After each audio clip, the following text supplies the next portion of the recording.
这个问题没有人能证实，但全世界都想问：李连杰到底有没有换掉那一颗心脏？要不然怎么可以一个人镜头前不久前还虚弱多年的这个人，居然现在活跳跳，像是换了全新的一套零件一样？同一个时间，我们看到另外一位艺人 Tank， 倒是他够坦诚，他说自己换肝又换心，果然是判若两人。Tank 一句老实话，直接戳破了中国器官移植的最大禁忌。在中国，难道真的是只要你有钱有门路，就能很快的找到心找到肝吗？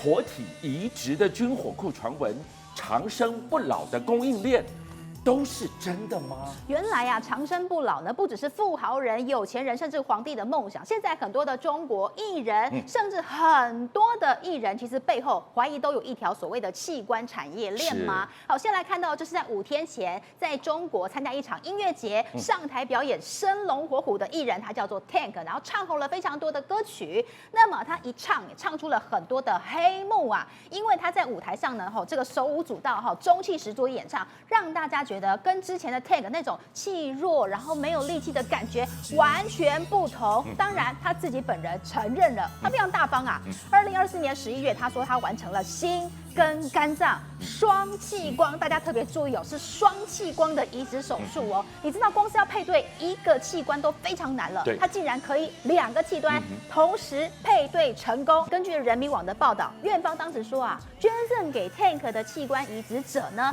他是当时有特重度的脑损伤导致脑死亡，所以移植给他。但网友还是觉得很奇怪，因为太过巧合了。你要2个器官，你知道吗？心脏只要一离开人体6个小时就会作废了，就没有办法进行移植了。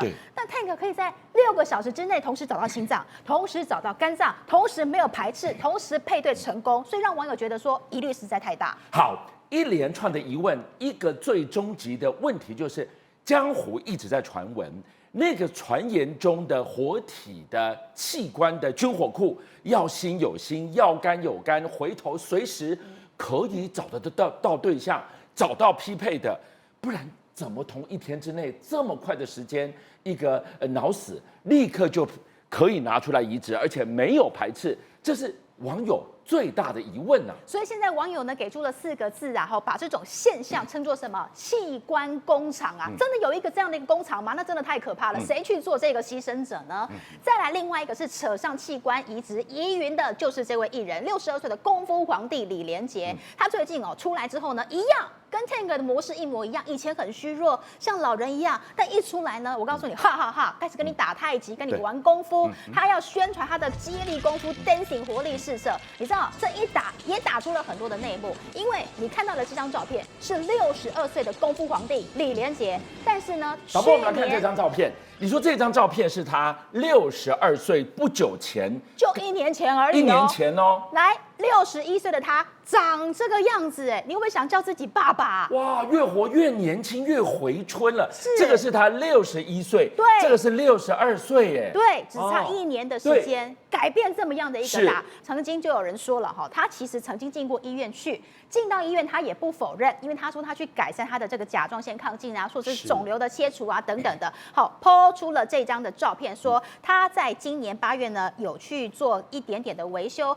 他的用语非常的微妙哦，他用的用语是说呢，硬件出了点问题。返厂维修一下，就我们讲的进厂维修啦。但维修什么，他没有明说。但是网友说，哦 no no no， 其实在更早之前，去年的8月他就已经动刀了。你8月你进厂去维修，你换掉了什么硬体吗？你有换那一颗心吗？所以大家的怀疑从来没有被停止过，你必须证明有或没有啊。好，那我们就来看喽。刚刚你自己有承认嘛？你去进厂维修，对，维修会留下痕迹的。但是因为现在呢，换心疑云沸沸扬扬，他要出来自清说我没有换心脏，这对不？他怎么自清呢？他把上衣脱了，是裸上身，然后拍影片告诉你。对，你知道他非常非常罕见的，抛出了一段游泳的影片，他要告诉你说，我的胸口平整，没有疤痕，艺术的被咖喱供，我的心脏这个部分就没有动刀的痕迹呀，你们所有人都说我换心，基本的不，但是有3点很奇怪，第一，你不是这个文静的唱歌歌手，你是武打明星出身的，身上一点痕迹、受伤的迹象都没有，然后呢，也没有传出说你刚刚肿瘤开刀的痕迹，你自己承认的肿瘤，没有开刀痕迹。这个是上一章他特别有提到，对不对？对，所以他是在今年的8月，对今年8月他说的病床照，这个病床照嘛，他不是动刀了吗？对啊，他也说他的肿瘤去做了这个解决啦，对，但是他的皮肤完全都没有任何有开过刀的迹象。好，再来第2个嘛，他是一位男性，但是他的这个腋下相当的干净跟光滑，没有任何一点的毛发，网友就怀疑啦，这会不会是人工贴皮，或者是你有什么样的一个这个肉胎衣类似等等的迹象，把你的这些疤痕给遮住，这是网友的第2个疑虑。再来第3个疑虑是呢，来你看到他的脖子这边有皱褶。这个皱褶，他们觉得说好像纹路有点怪怪的，大家觉得说好，你如果只是纹路的皱褶也没关系。我们再来看另外一个更难解释的，好了，就是他的手肘、手腕跟手臂之间，你这边有一个痕迹，大家能够看得出来吗？手背的颜色跟手的颜色是完全2截的，就让大家怀疑说，这会不会是一个人工贴皮？你把身上的疤痕全部都贴了起来。好，听到这个地方，本来想要自清，却路回北清。再来的问题是，因为李连杰到底有没有换了心脏，因而回春这件事情，进而去跟全中国知名度极响亮21岁最帅的武生邱锋，对，为什么中国社会自动把这2个人连结在一起了？好，很多人可能不认识邱锋是谁，他也是武打出身的这个是最帅武生的称号。那就有网友发现说呢，会不会跟邱锋有关联系的原因，是因为呢，有网友把邱锋走路的形态跟李连杰之后就是最近走路的形态2去做 AI 对比，结果电脑比对告诉你说，2个人走路相似度竟然高达99.78%。等等，我们现在在问的是他有没有换心脏，而那颗心脏真的如中国社会的疑问，来自于邱锋吗？你怎么去比步态、比走路的习惯呢？好，来，大家觉得说这2件事情八竿子打不着，有什么关系？怎么会放进 AI 去比对呢？对，来，我们再回过头来看，因为很多的迹象都证明说，有网友影射李连杰用了最帅这个武生邱锋的心脏，但是要有很多的证据才能够去证明嘛。好，我们来告诉你底下的这个例子啊，在中国有一名60岁的男子，他叫做张湘友，他也是跟李连杰一样，疑似李连杰是疑似换心，但他本人是真实换心。换了心脏之后，会有跟前一个人移植者的这个习性啊，或者是这个相关性，甚至要有一个动作，还有包括他的个性，都有可能跟上一个移植者 match， 你知道吗？真的假的？你说器官有记忆，而这个记忆就比方说，今天某人的器官移植到另外一个人，对，他会继续延续他上一个人的生活习惯，会带过去的。不相信吗？就是这位张姓男子他就是因为出车祸，然后呢，就是等于说心脏部分心脏衰竭了，换了一个车祸意外身亡年轻人的心脏。各位注意，年轻人的心脏20几岁，换过去之后，他老婆傻眼了。本来呢，这个老公是比较不修边幅，出门头发也不整理的。换心脏康复之后，竟然开始每天打理自己的妆发，把自己活成前一个年轻人的样子了。而且本来足不出户的，移植心脏之后呢，开始迷上了打篮球、拳击比赛，完全活得跟年轻人一样。所以大家才会怀疑说，会不会跟之前这个邱锋之死扯上关联？好了，这个时候越讲就越悬了。这个最帅、最年轻的武生邱锋跟李连杰什么关联？再给你看，从邱锋他的大体身上的疤痕，到他车祸而死的那个车祸现场，怎么看你怎么怪啊？好，先来看到呢，邱锋他非常的年轻就过世了，21岁就在高速公路上面搭了他的计程车，结果被追撞过世死亡。那他的遗体呢送回老家之后，村民说了，他的背后被开了一个洞，然后呢有缝合的痕迹，你看背后长了一个口子被缝合了。回家后谁动过了他的遗体，所以才会传出说他的这个背后疑似就是最靠近心脏的地方。车祸身亡，你去动他后面打一个洞要做什么呢？对，而且这个地方这个部位又是很靠近心脏的，所以就会传出这样的一个连结。再来是呢，在车祸的前一天晚上，他搭着这个计程车要去剧组工作哦。对，你知道吗？他在直播的当下，成为了他生前的最后一场直播。直播过程哭红了眼，然后疑似用嘴型说了2次的救我。而这场直播结束后的2个半小时就发生车祸了。所以他之前是掌握到什么情资，让他害怕到要对外求救，求救完出了门就步上了这一场死亡车祸了。网友怀疑他可能已经知道他要负这个死亡之约了。为什么？因为他直播的当下就说：“我现在要进剧组了，我现在要进剧组，表示他已经到了。但是2个半小时发生车祸。这个中间2个半小时，车子去哪了？邱锋有没有在车上？你已经到剧组了，你还要去离开做什么呢？对，来，好，他进剧组了之后呢，车还在继续开吗？因为是他到剧组之后2个半小时发生车祸的时间完全对不上啊。再来是呢，发生车祸之后呢，他直播当中的座椅是红色的，但是事故现场的座椅是灰色的，会不会被人家换车子了呢？好，再来，更可怕的是呢，大家发现了这个是。已经他说到剧组的2个半小时之后，这部车还在开，是不是要营造一种车祸的现场呢？这个时候邱锋人去哪了呢？好，再来，这个是发生事故后的第一现场，对，同一台车吗？好，大家来看，第一现场在这边，但是第2现场它竟然变成了碎裂成的车祸模样。等等，如果第一现场在这个地方，它会撞成这样，是一定有一个更重的东西去撞击它，去碾碎它。对，来同一个车牌，但是呢，2个现场的车完全不一样。这个地方怎么会撞死一个人？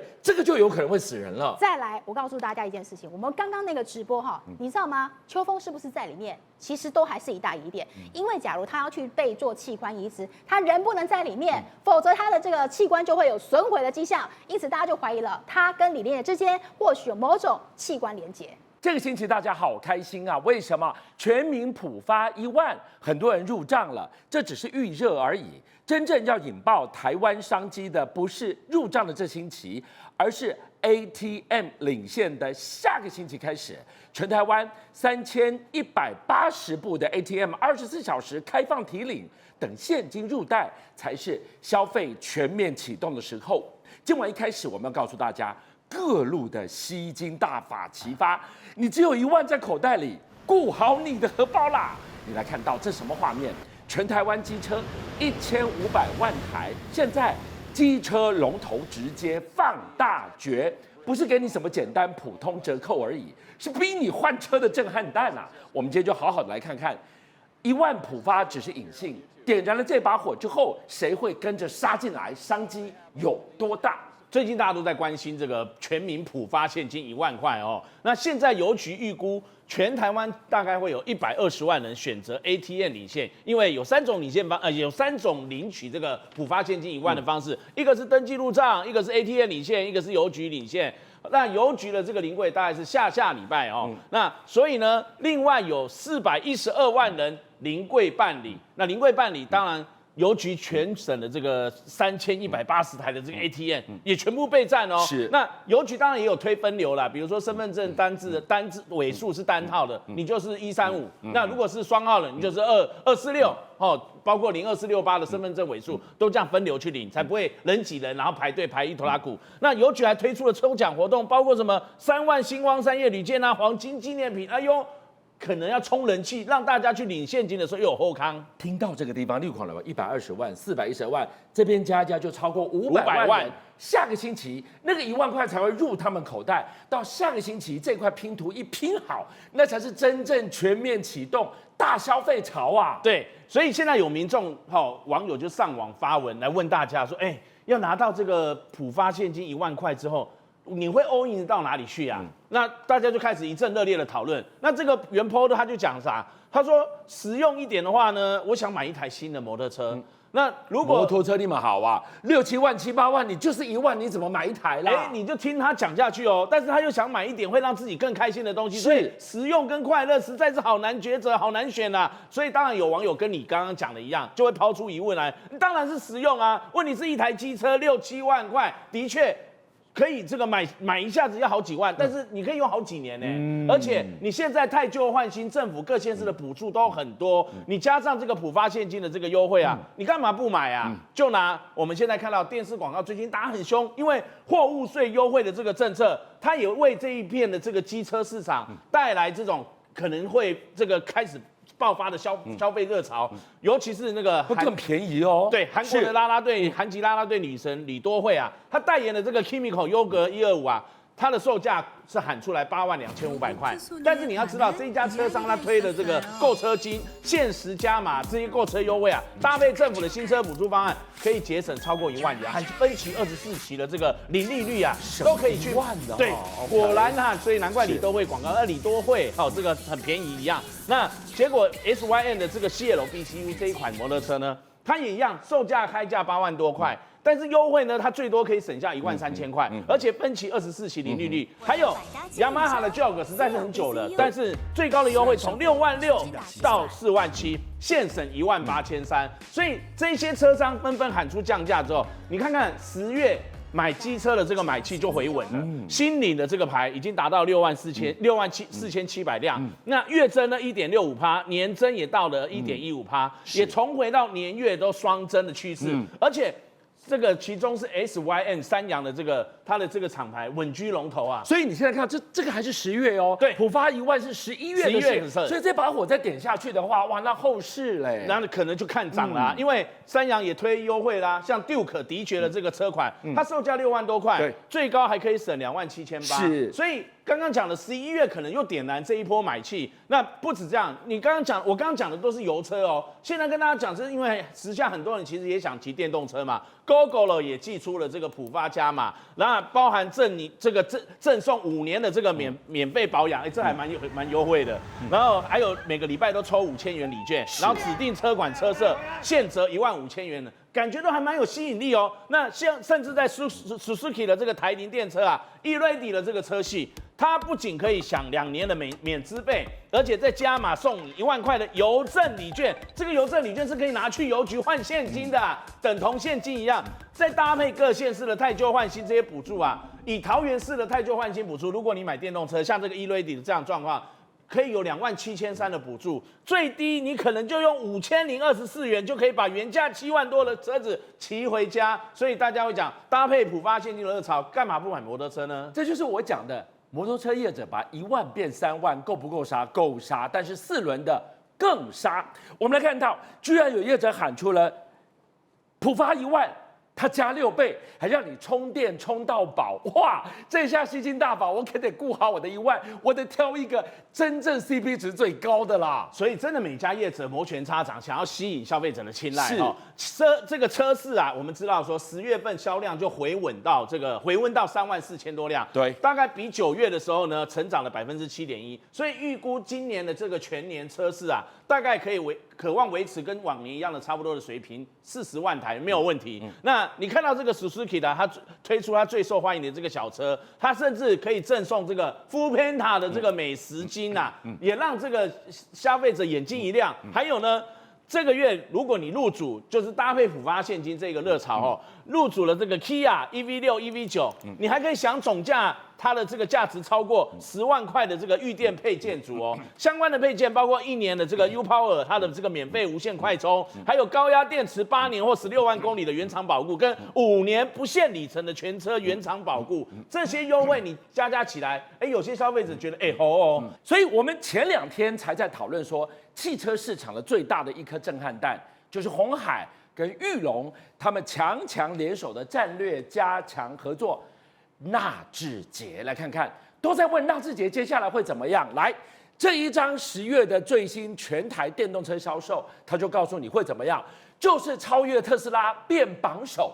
就这样，这真的是超越特斯拉，因为特斯拉10月份它只有挂牌21辆，大家会讲说，特斯拉被谁打败了？9月有2491辆，落差那么大，因为它10月被 Lastgen 纳智捷打败了 M7，它的这个10月挂牌就有242辆，所以你看到没有，夺下了这个月冠军，月增率是达到14.7%。而你看到这个不只是这样，纳智捷现在传出来说，鸿海集团它旗下的这个鸿华先进，对，它有意收购纳智捷。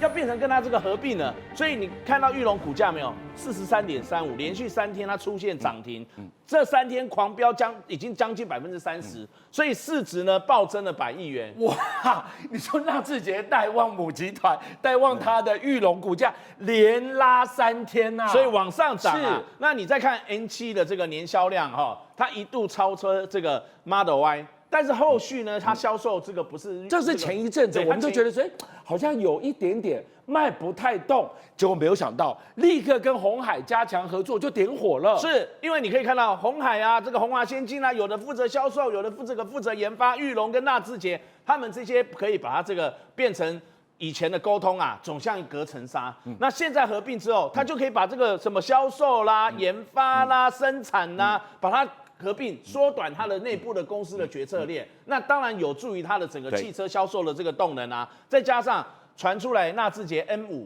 即将喊卡，本来说是年底出来，要前面这是讨论 N7，然后这个是 N5，他要喊卡，他不再挂纳智捷的名了吗？所以他改以新的品牌来抢市。是，那新的品牌来抢市，那就改用富士康，对富士康的这个 BRA 的这个它的新的品牌。但是供应链说啊 ，M5年底量产的这个时程没有变，所以预计11月它开始陆续会组装展示跟这个试乘车。本来说要变，现在要回到要谨守 N5。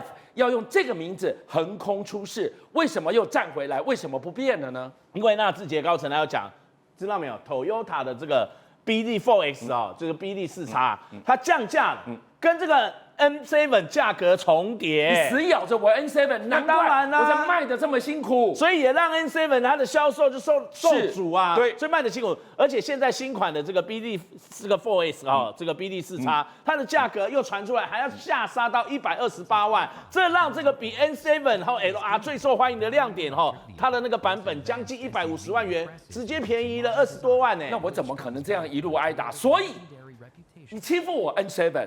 我就用 N5 再来绝地反攻，所以当市场区隔出来之后，就不怕你竞争的厂牌来势汹汹了。我们看到这个地方这一张表格，最想问的是，风生水起的 Lastgen N7 重回榜单第1名到后面的第10名，我都看不到特斯拉，特斯拉到底怎么了？那我们现在就来跟大家讲。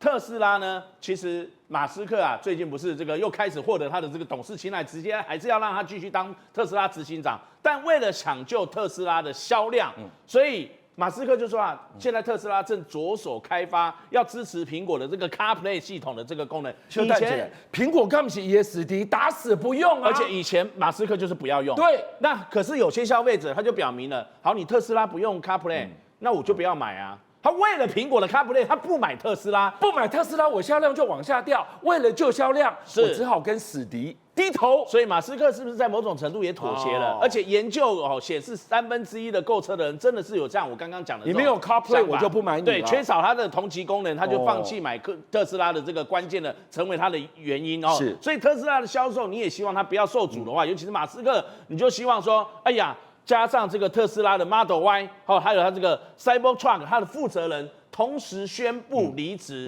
这让这个马斯克啊，其实他会有一点担心。这个人家讲一句说，屋漏偏逢连夜雨，下过雨后面还有台风啊，但后面就会麻烦啊。所以因为电池的这个电池组的零件这个缺陷啊，还有包括它的软体这些问题，所以特斯拉还宣布召回了12000辆的这个 Model 3啊，还有 Model Y， 还有63000辆的这个 Cybertruck， 所以结果又导致他的这个负责人离职了之后，那马斯克当然要解决他的问题啊。所以在今年万圣节的时候，有一名这个男子假装他的这个特斯拉，他能在这个资讯的娱乐这个荧幕上啊，看到了这个 ghost 鬼魂，那大家就吓一跳，影片在网络上就开始引起大家的这个热烈的这个讨论。所以你看到旧车的 bug 问题很多，那新车又扬来了，说上市又还没上市，马斯克你屋漏偏逢连夜雨，你碰到这样状况，你要怎么拯救特斯拉57报新闻的所有好朋友，俊相又来了，谢谢大家，是你们的订阅数